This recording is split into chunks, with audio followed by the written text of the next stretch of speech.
Hi, and welcome to Phalanx History.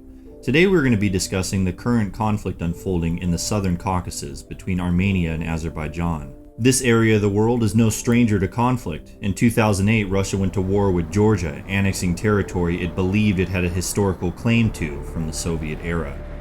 In some ways, we are watching a similar scenario unfold between Azerbaijan and Armenia as historical grievances dating back decades are once again boiling over.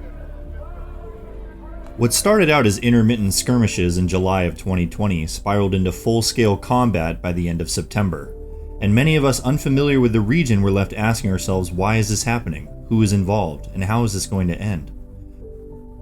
In this video, I will attempt to give a neutral synopsis of the Azerbaijan-Armenian conflict and attempt to answer some of these questions. The current conflict unfolding between Armenia and Azerbaijan is the worst flare-up in violence seen between the two nations in 25 years. But the dispute has been simmering for decades, with intermittent engagements punctuating the two countries' relationship. At the heart of this conflict is Nagorno-Karabakh.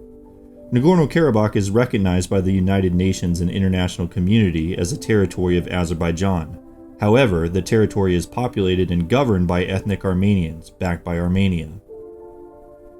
Nagorno-Karabakh is also surrounded by Armenian-controlled territories, which were deemed an occupation via 1993 UN Security Council resolutions.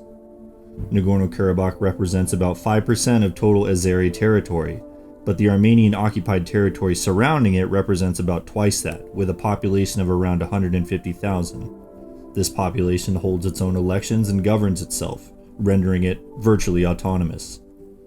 The current situation in Nagorno-Karabakh left me asking myself, how did this swath of land become so volatile? The Nagorno-Karabakh region saw its fair share of occupiers, with the most recent being the Soviet Union after it seized the territory from the Persian Empire. The newly created states of Azerbaijan and Armenia began to fight over territory in 1920, and the Nagorno-Karabakh region was eventually given to Azerbaijan by the ruling Soviet Bolsheviks.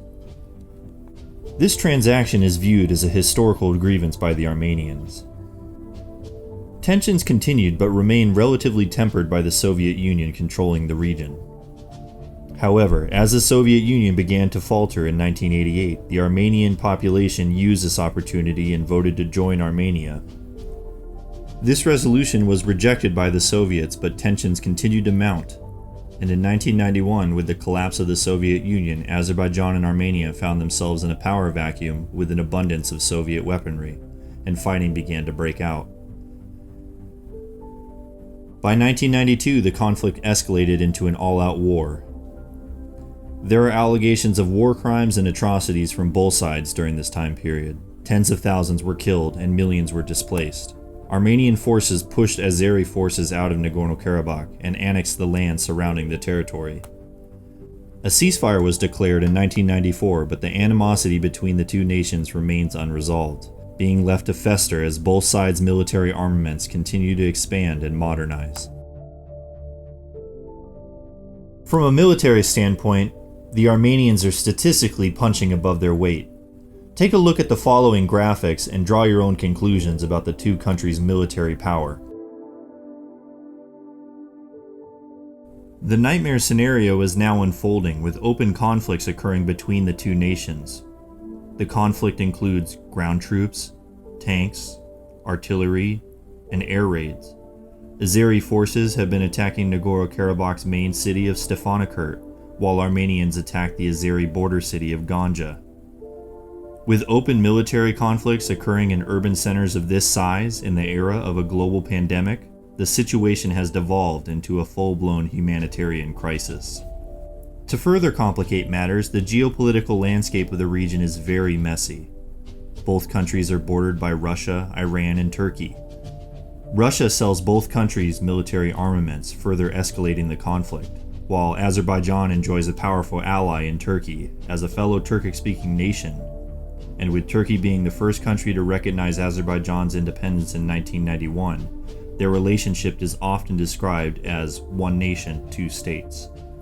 Just listen to the Turkish Prime Minister describe the conflict. Sular durulmamışken bu defa Kafkasya'da kritik gelişmeler yaşanmaya başlandı. Ermenistan aşağılık katliamlarla işgal ettiği Karabağ sorunu henüz çözülmemişken yeniden Azerbaycan topraklarına saldırdı. Ama bu defa hiç beklemediği bir neticeyle karşılaştı. Kardeş Azerbaycan devleti hem kendi topraklarını savunmak hem işgal altındaki Karabağ'ı kurtarmak üzere büyük bir harekat başlattı. Şu ana kadar cephede başarıyla ilerleyen Azerbaycan ordusu pek çok yeri işgalden kurtardı. Türkiye olarak tüm imkanlarımızla ve tüm kalbimizle dost ve kardeş Azerbaycan'ın yanındayız, yanında olacağız.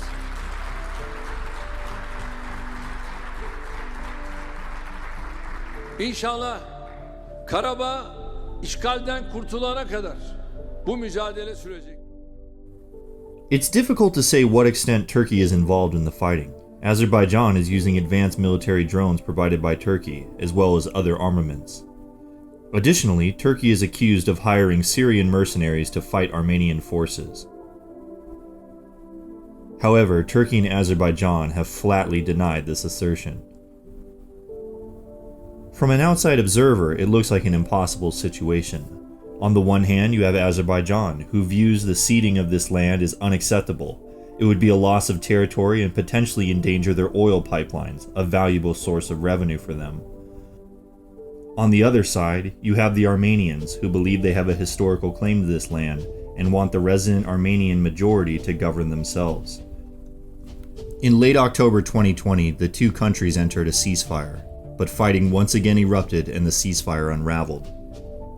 We will need to wait and see if Azerbaijan and Armenia are able to reconcile their differences and resolve the fate of this contentious region.